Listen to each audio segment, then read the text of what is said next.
Assalamualaikum warahmatullahi wabarakatuh.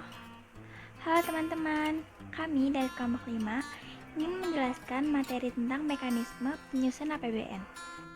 Nama saya Amanda Cica Sari, absen 5. Nama saya Destiana Putri Pratilina, absen 11. Nama saya Galih Pandu Mahardika, kelas 11 MIPA 2, absen 17. Nama saya Muhammad Fadli Budiman, nomor absen 23.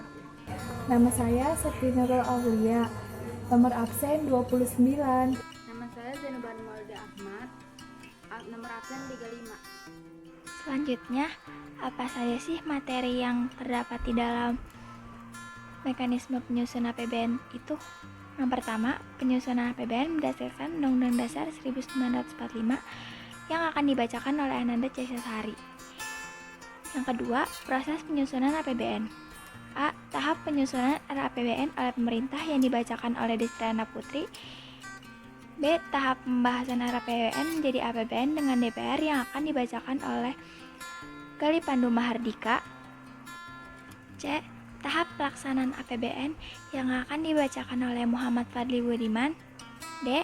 Tahap pengawasan pelaksanaan APBN yang dibacakan oleh Septi Nurul Aulia. Dan E.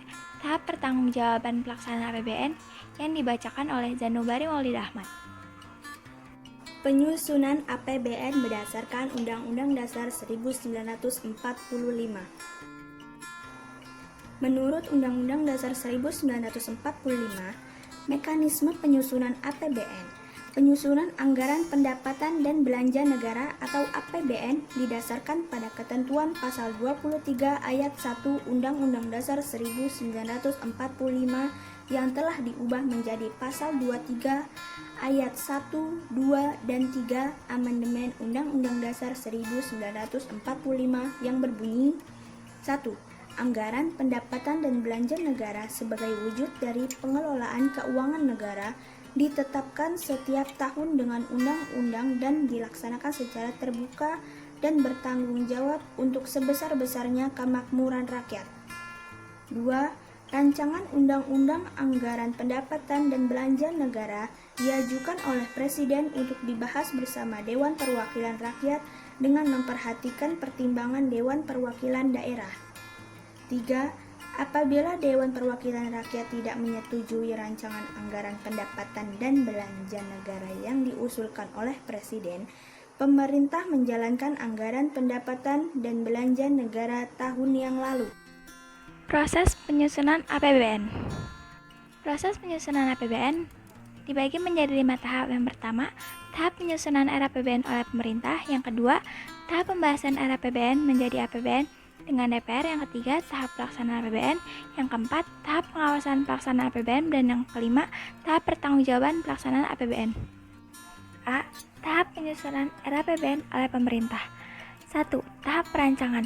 Pemerintah menyusun rancangan anggaran pendapatan dan belanja negara atau RAPBN dengan menentukan asumsi dasar APBN, perkiraan penerimaan dan pengeluaran, skala prioritas, serta penyusunan budget exercise. Asumsi dasar APBN meliputi 1. Pertumbuhan ekonomi negara, 2. Inflasi, 3. Nilai tukar mata uang atau rupiah, 4.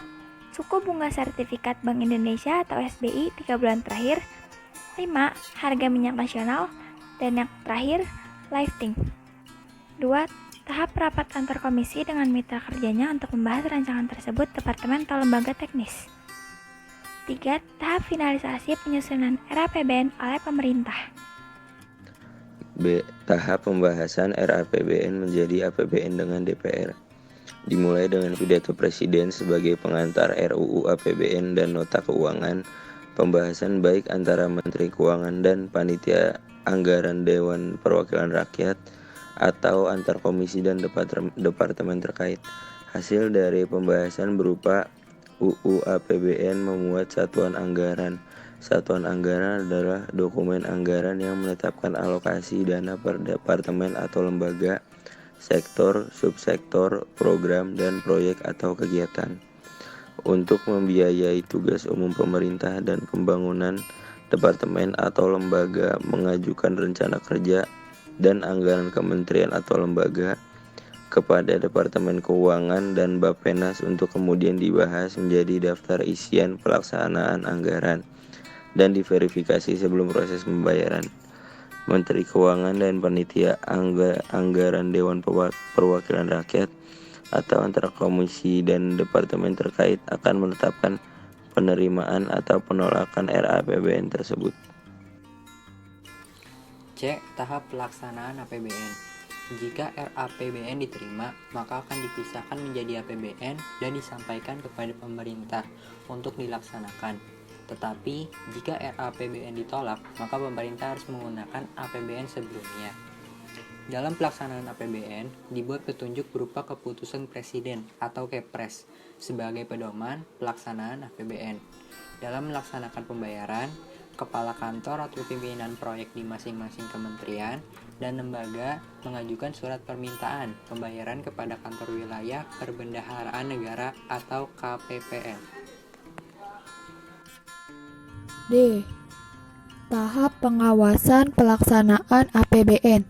Tahap pengawasan ini dilakukan oleh pengawas fungsional, baik berasal dari eksternal, yaitu dari luar pemerintah, maupun internal yang berasal dari pemerintah.